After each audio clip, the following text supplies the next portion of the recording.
জিল্লু খায়া দে। অসাধারণ অসাধারণ, সবাইকে দেখা উচিত। খুবই সুন্দর ছবি, মানে চোখের পানি কেউ বন্ধ রাখছে না। সেরা সেরা, খুব ভালো, খুব ভালো। আমি 10-এ 100 দিব। Good movie. অনেক ভালো ছিল, অনেক ভালো ছিল। থ্যাঙ্কস সিয়া মাহমুদকে, অনেক খুব ভালো অভিনয় করেছে। কেউ এই ঈদে না দেখে আমি বলবো তাদের জন্য লস। টু গুড মুভি, হাসবে কাঁদবে। খুব ভালো করেছে, বিশেষ করে সিয়াম অসাধারণ। ফ্যামিলি দেখার ছবি, বিশেষ করে বাচ্চাদের সবার দেখা উচিত ছবিটা।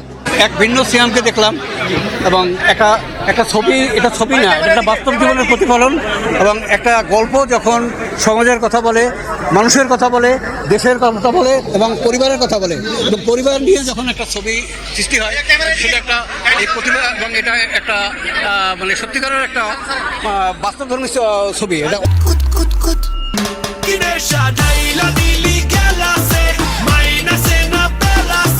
এবার ঈদ উল ফিতরে শাকিব খানকে টপকে বাংলাদেশের প্রেক্ষাগৃহে রাজত্ব করবেন বাংলাদেশি অভিনেতা সিয়াম আহমেদ। সিয়াম আহমেদ ঈদ উল ফিতরে রাক্ষস এবার তাণ্ডব মাচাবেন বলে ধারণা করছেন সিনেমাপ্রেমী ভক্তরা। শাকিব খান যে মেগাস্টার তা বলার অপেক্ষা রাখে না, কিন্তু এবার এই শাকিব খানের প্রতিদ্বন্দ্বী হয়ে মাঠ কাঁপাবেন এই অভিনেতা। শুধু তাই নয়, রাক্ষস সিনেমা এবার শাকিব খানের বরবাদ সিনেমাকেও হার মানাবে বলে দাবি করেছেন রাক্ষস সিনেমার পরিচালক মেহেদী হাসান হৃদয়ে। যতটুকু দরকার ছিল ততটুকুই, বাট বরবাদের থেকে বেশি, মানে ব্লাস্ট। রাক্ষস একটা পয়সা শুরু সিনেমা। সিয়াম আহমেদের অভিনীত এই রাক্ষস সিনেমায় একটি আইটেম গানে এবার মেতে উঠবে সিনেমা হলের দর্শকরা।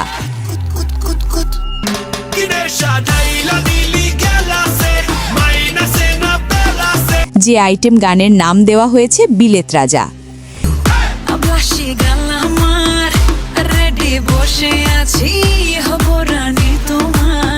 সিয়াম আহমেদের রাক্ষস সিনেমায় যে লুক দিয়েছে তা বলাই যায় যে বাংলাদেশের সিনেমা ইন্ডাস্ট্রি আরও একটি ট্যালেন্ট খ্যাত নায়ক পেল বাংলাদেশি সিনেমাপ্রেমী ভক্তরা, যার লুক, স্টাইল ও অভিনয় মনোমুগ্ধকর বলে দাবি তুলেছেন সিনেমাপ্রেমী ভক্তরা। তবে বাংলার মেগাস্টার শাকিব খানের সিনেমা প্রিন্সকে কি দমিয়ে রাখতে পারবে সিয়াম আহমেদের রাক্ষস সিনেমা, তা নিয়ে কিন্তু প্রশ্ন থেকেই যাচ্ছে।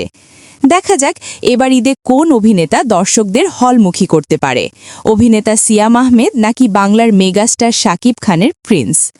সো প্রাণপ্রিয় ভিউয়ার্স, সিয়াম আহমেদের রাক্ষস কি এবার নতুন করে জায়গা করে নিতে পারবে এবার ঈদ উল ফিতরে প্রেক্ষাগৃহে?